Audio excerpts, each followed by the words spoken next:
안녕하세요. 까치살모입니다. 드디어 이 영상이 나가는 날인 오늘의 하루 전인 2024년 10월 28일 월요일에 제164차 방위사업 추진위원회에서 흑표전차 4차 양산의 국산 변속기를 적용하기로 최종 결정을 했습니다. 그래서 그 이야기를 할 것이고요. 그 전에 앞서서 좀 재미있는 이야기를 할 건데요. 다름 아닌 우리 차륜형 자주포의 수출에 관한 이야기입니다. 여러분도 알겠지만 지금 한화에서는 사우디에 1000대가 넘는 차륜형 장갑차 수요가 있으며 그걸 위해서 기존 타이곤 장갑차를 개량해서 8륜의 장갑차를 개발하겠다고 하고 있는데요.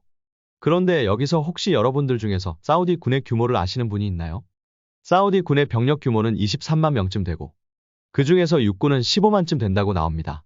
그리 규모가 큰 군대는 아닌데요. 그래서 사우디 군 입장에서는 1000대의 차륜형 장갑차면 상당히 많은 수량이고 그래서 한화의 말대로라면 결론은 차륜형 장갑차가 사우디 군의 주력 장갑차가 되는 것입니다. 그런데 솔직히 이 장갑차는 사우디 육군의 주력 장갑차로 도입되는 게 아닙니다. 그럼 어떤 부대를 위해서 도입하느냐라고 했을 때 이걸 찾아보니 참 명칭이 여러 가지가 나오는데요.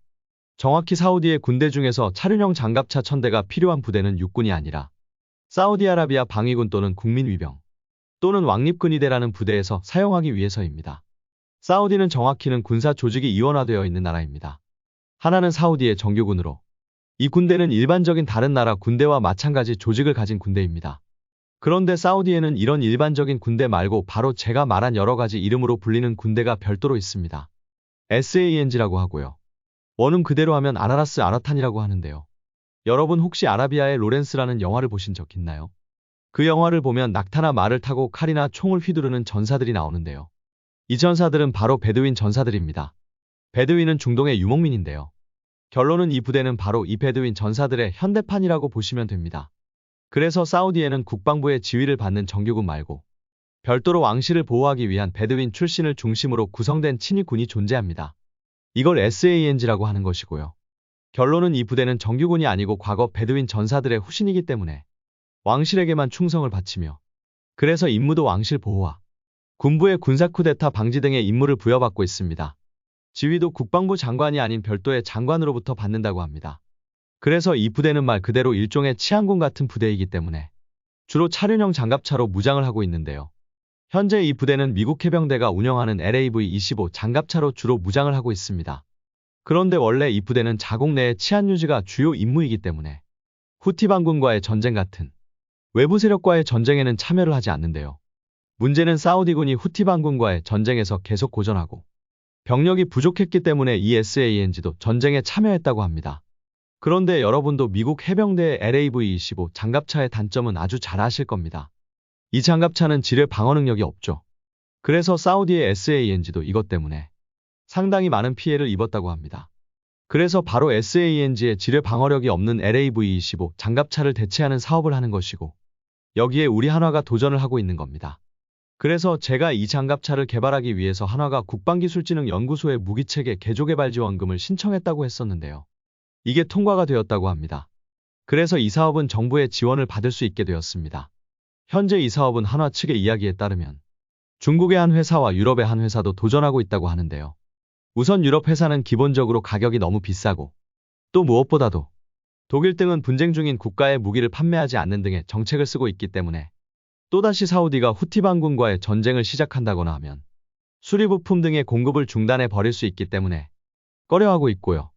중국은 아무리 사우디가 요즘 미국과 사이가 많이 벌어졌다고 해도 그래도 미국에 대한 경고성 의미로 소량의 중국산 무기를 도입하는 게 아닌 주력 무장으로 대량으로 도입하는 건 현실적으로 힘들다고 할 수 있죠. 그래서 이 사업은 현재 우리 한화가 따낼 가능성이 상당히 높습니다. 그런데 한화는 이것에 그치지 않고 다른 사업들에도 도전 중입니다. 이게 무슨 말이냐고 하면 사우디의 SANG는 장갑차뿐만 아니라 다른 장비들도 대부분이 차륜형을 선택하고 있습니다. 그런데 장갑차뿐만 아니라 다른 장비들도 후티 반군과의 전쟁에서 많은 취약성을 내보인 것입니다. 그래서 SANG는 지금 다른 장비들도 대량으로 교체하려고 한다고 합니다. 그리고 사우디의 SANG가 교체하려는 장비 중에 하나가 바로 자주포입니다. 현재 SANG는 프랑스의 캐사르 차륜형 자주포를 운용하고 있는데요. 캐사르는 여러분도 알겠지만 우리 K9과 마찬가지로 52구 경장포를 가지고 있고 그리고 최대 사거리도 40km에 달하고 분당 6발에서 8발을 사격할 수 있는 등 스펙상 성능은 우리 K9과 별 차이 없는 성능을 가지고 있습니다. 그러나 여러분도 알겠지만 캐사르는 탄약 장전을 완전히 수동으로 해야 하고, 그리고 이 과정을 병사들이 노출된 상태로 해야 합니다. 그래서 적의 기습 공격에 상당히 취약한데요. 그뿐만 아니라 사우디는 사막에 있는 국가이고, 그래서 기온이 엄청나게 높게 올라가는 나라입니다. 그런 나라에서 수십 킬로그램이나 나가는 155mm 포탄을 수동으로 운반하고 장전한다는 건 지옥과 같다고 할 수 있습니다. 그래서 최근에 사우디 군에서는 차륜형 자주포 도입 사업을 발표했다고 합니다. 당연히 한화의 차륜형 자주포는 이 사업에 도전하게 된다고 합니다. 그래서 이번 카덱스에서 한화가 또다시 차륜형 자주포 모형을 전시했는데요. 이번에 전시한 차륜형 자주포의 차대는 차대가 바뀌었습니다. 사진에서 보는 것처럼 기존과 같이 천무 차량이 아닌 다른 트럭으로 바뀌었습니다. 이 트럭이 뭐냐면요. 체코의 타트라사의 트럭이라고 합니다. 현재 사우디와 UAE는 이 트럭을 제식 트럭으로 운영하고 있고, UAE는 면허 생산까지 하고 있다고 합니다.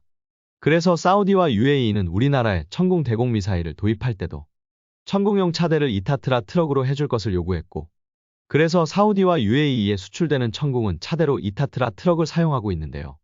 이번에 한화에서 바로 이 타트라 트럭에 포탑을 올린 차륜형 자주포 모형을 전시한 것입니다. 결론은 우리 차륜형 자주포의 첫 수출 대상은 바로 사우디입니다. 그리고 사우디 군 중에서도 왕실친 일군인 SANG이고요. 그래서 우리 한화의 차륜형 자주포가 교체하게 되는 대상은 바로 사우디의 SANG에서 운용하고 있는 프랑스제 캐사르 자주포입니다. 그리고 사우디가 캐사르 자주포를 교체하는 것만 봐도 알겠지만, 현재 전 세계적으로 차륜형 자주포가 주목을 받는 건 분명한 사실이나, 현대전에 적합한 차륜형 자주포는 캐사르처럼 포탑이 없이 트럭에 야포만 올려놓은 형태가 아닌 포탑형 자주포임을 알 수 있습니다. 많은 나라들이 차륜형 자주포를 원하지만, 결론은 대부분의 나라들은 차륜형 자주포의 기동성도 원하고 있지만, 거기에 더해서 무인기 등 적의 기습 공격에 대한 방어가 가능한 포탑형 자주포를 선호하고 있다는 것입니다. 그래서 미래에 주목을 받을 차륜형 자주포는 포탑을 가지고 있어서 어느 정도 방어력도 가지고 있는 자주포라고 할 수 있습니다. 거기다가 한화는 이번 카덱스에서 차륜형 대전차 미사일 발사 차량까지 선보였는데요.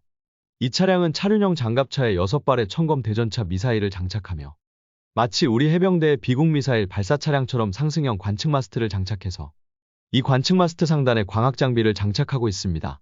그래서 이 차량은 이 마스트만 노출된 상태로 매복해서 천검 미사일을 발사할 수 있는데요. 한마디로 이번 카덱스에서 한화는 바로 사우디의 왕립근위 대만을 위한 무기만 3가지를 선보인 것입니다. 결론은 사우디의 SANG 부대는 주로 차륜형 장갑차로 이루어진 경기갑 부대라고 할 수 있고, 신속 대응 부대라고 할 수 있는 부대입니다. 그리고 이 부대가 후티 반군과의 전쟁에서 얻은 교훈에 따라서 각종 장비를 대대적으로 교체하는 사업을 하고 있는데, 이 사업 대부분에 우리 한화가 도전을 하고 있는 것이고, 실제로도 채택될 가능성도 상당히 높은 것입니다. 이 부대는 그 규모가 나오는 자료마다 다 다른데요. 어디에는 15만 정도로 나오기도 하고 어디에는 23만 정도로 나오기도 합니다. 어차피 정규군이 아닌, 어찌 보면 사우디의 부족 체제의 연장선에 있는 부대이고, 어찌 보면 또 민병대라고도 할 수 있는 부대인데요. 그렇지만 사우디 왕실의 최친위 부대이기 때문에 돈은 많은 부대라고도 할 수 있을 것입니다. 그래서 한화는 지금 이 부대에게 엄청나게 많은 무기를 팔려하고 있는 것입니다. 재미있는 점은 이번에 미국 워싱턴에서 열리는 AUSA 2024에 한화가 참가했는데요. 정확히는 한화가 아닌 한화의 미국 법인이 참가했는데요. 여기에도 차륜형 자주포의 모형을 선보였는데, 또 여기서는 미국제 트럭에 탑재된 차륜형 자주포를 선보였죠. 아무튼 그래서 한화는 지금 사우디의 왕실 친위대에 대량의 차륜형 기반의 무기들을 수출하려 하고 있고, 실제로 수출 가능성도 상당히 높은 상태입니다. 그리고 이게 전부 실제로 수출된다면 그 규모는 상당히 클 것입니다. 그러면 다시 흑표전차의 4차 양산의 국산 변속기를 사용하기로 방위사업추진위원회에서 최종 의결했다는 이야기를 해볼까 합니다. 이번 월요일인 28일에 제164차 방위사업추진위원회가 열렸고요. 여기서 당연히 다른 사항도 의결되었지만, 특히 우리들의 관심이 집중될 수밖에 없는 사항은 바로 흑표전차의 4차 150대 양산의 국산 SNT의 변속기가 적용되기로 최종 결정되었다는 것입니다. 여러분도 알겠지만 우리 SNT의 국산 변속기는 올해에 다시 9,600km 내구도 테스트를 했습니다. 그러나 안타깝게도 우리의 변속기는 9,600km를 달성하지 못하고 9,200km 306시간 만에 정지했는데요. 그래서 이번에도 채택이 불발이 되는 줄 알았으나 대략 한 달 전인 2024년 9월 19일에 방위사업청 사업관리 분과위원회를 통과함으로써 드디어 국산 변속기의 적용 가능성이 열렸는데요. 이번에 최종적으로 방위사업추진위원회까지 통과함으로써 우리 변속기가 흑표의 4차 양산에 적용되기로 최종 확정되었습니다. 이번 확정은 S&T에서 내놓은 품질 보증 약속이 유효했던 것으로 보입니다. S&T는 파워팩이 고장나는 걸 대비한 예비 변속기 5대를 무상으로 제공하기로 했고, 흑표를 운용하는 부대 근처에 전문 인력이 상주하는 정비지원센터를 만들기로 했고, 품질 보증 기간도 원래 3년에서 1년에서 2년을 더 연장할 거라고 했습니다. 거기에 결함이 생긴 부품은 무상으로 교체하겠다는 약속까지 했습니다. 한마디로 변속기가 고장이 나도 우리 군은 손해를 보지 않게 하겠다고 약속을 한 건데요. 바로 이 S&T의 품질 보증 약속이 통했던 것 같습니다. 그래서 우리 국산 변속기 채택이 방추위를 최종적으로 통과하게 되었습니다. 이번 결정은 저번에 터키에서 내구도 테스트를 통과하고 알타이 전차에 채택된 것도 일조를 했다고 하고요. 이로써 우리의 국산 파워팩의 폴란드 등 해외 수출에도 청신호가 켜지게 되었습니다. 결론은 우리 입장에서는 이번 4차 양산에 채택되었다고 해도 고작 150대의 흑표에 우리 국산 변속기가 탑재되는 것에 불과합니다. 그럼에도 이게 중요한 건 역시 우리 한국군에게 사용되어야지 수출이 될 것이기 때문입니다. 그렇기에 고작 150대에 적용되는 게 중요한 게 아니고 우리 한국군에서도 사용됨으로써 수출 가능성이 높아졌다는 점일 것입니다. 이 부분은 우리 방사청 관계자의 인터뷰에도 나오는데요. 방사청 관계자의 인터뷰에 따르면 K2의 국산 변속기가 장착되면 보다 원활한 후속 군수 지원이 이루어지는 건 물론 향후 수출분에도 국산 변속기가 장착될 가능성이 있어 수출 활성화에 도움이 될 것이라고 인터뷰하기도 했습니다.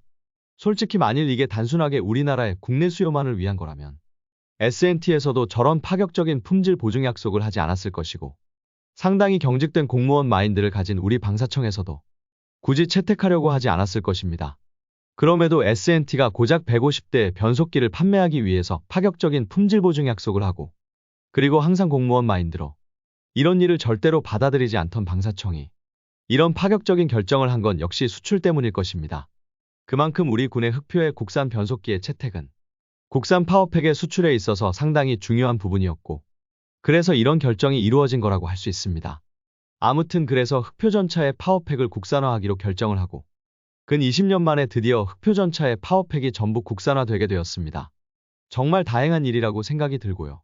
그리고 이것에 힘입어서 수출도 많이 되길 기원해 봅니다. 오늘은 우리 한화가 사우디의 왕실 친위군에게 엄청나게 많은 무기를 수출하려 하고 있고 그 중에는 차륜형 자주포도 포함되어 있다는 이야기와 그리고 드디어 국산 변속기가 우리 흑표 4차 양산에 채택되었다는 이야기를 해봤는데요. 어떤가요, 여러분? 여러분은 우리의 국산 파워팩이 많이 수출될 것 같나요? 이상 영상 봐주셔서 감사합니다.